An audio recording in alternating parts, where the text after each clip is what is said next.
Welcome back. Okay, he's known as the voice of Morph on X-Men 97. It's creating a lot of award nomination buzz. He's joining us right now. JP Karliak, right in the middle of Mark, Lou, and myself. Thank you so much for being here. Happy to be here. Thanks for having. We're so excited to have you here also because, you know, Mark Lou, he's our assignment desk editor. He focuses a lot on hard news, but this is the moment where he gets to tap into the little kid in him because he was so excited to see you in studio. It was like such a beautiful moment. So I invited him to do the interview with me. I hope that's okay. Yeah, I mean, you are part of, some people are saying, one of the best incarnations of the X-Men franchise since they started making movies almost 20 years ago when they were making those movies. X-Men 97 is an amazing product, and you play such a great character of Morph in X-Men 97.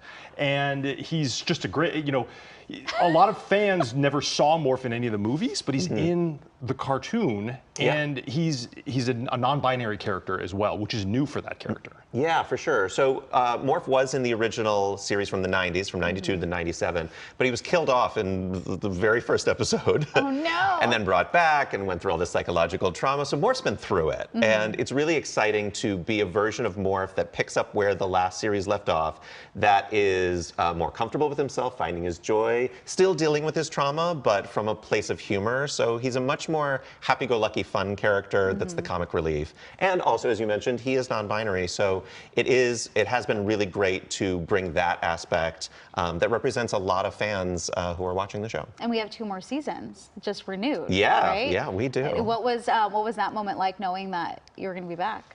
I mean, the funny thing is as a voice actor, I record from my little blue box at my home, so nothing feels real or impactful until I actually see the impact that it has on fans, or when we went to the premiere and we saw it with all these people and we're screaming, it was like, oh, this is a thing. Until then, it's just like, oh, that was a day at work. Yeah. What an incredible day at work. Okay, I feel like you know, I looked at your website. Obviously, Mark knows you in and out. But you've done so many different voices, and we mentioned this before.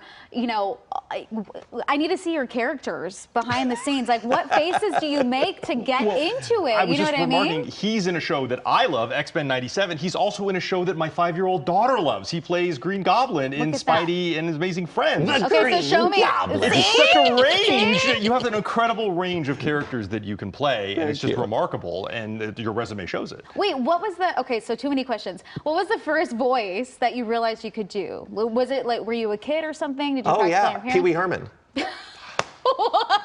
Oh my God! Like, oh yeah, I was obsessed with Pee Wee, and I would do the voice all the time. And I remember when I got my tonsils out when I was 8 years old, and my first concern when I came out from being under was, can I still do the voice? Wait, what was that like growing up then? Were you doing For my voices parents, with your... a nightmare. Yes. Did you ever like trick your teachers at all, or like were you the prank caller? I was not. I was such a goody goody. Oh, okay. Like, oh yeah. Look at my mind just going in all these different directions. I used it on stage and theater, and you know, but I never used it for evil. I feel like, see, that's the difference. I think if I had this magical power, I would be the one doing the pranks. I absolutely you totally would. So. Okay, let's talk about your future. You have so much going on, but what's next for you? What's one thing that you want to tackle? Well, I mean, right now. I heard about Rihanna, by the way. Oh yeah, Rihanna. So I'm in the next Smurfs movie, which comes out Valentine's Day of next year. I can't say who I play, but I could say it's a big part. And I'm opposite Rihanna, Nick Offerman, Natasha Lyonne, and some other fantastic people that I'm just so excited. Again, have never met them, but I'm excited when we get the chance to, because you know we all do it by ourselves. I love this. This is so great. You know what? You're amazing. Mark, I'm going to leave you with the last question, since this is your moment to shine. Yeah, tell us about Queer Vox Academy. Yeah, so Queer Vox is a nonprofit that I started that is an advocacy group for LGBTQIA plus voice actors. And we work towards getting authentic and diverse representation in voiceover, be it video games, audiobooks, animation, what have you. So yeah, Pride Month is a big month for us, and we're doing a lot of programming. Thank you so much for being here. We have 5 seconds left. You're amazing. Congratulations. And we're going to put this up on our website. Thank you so much for watching The Morning Wrap. Have a great one.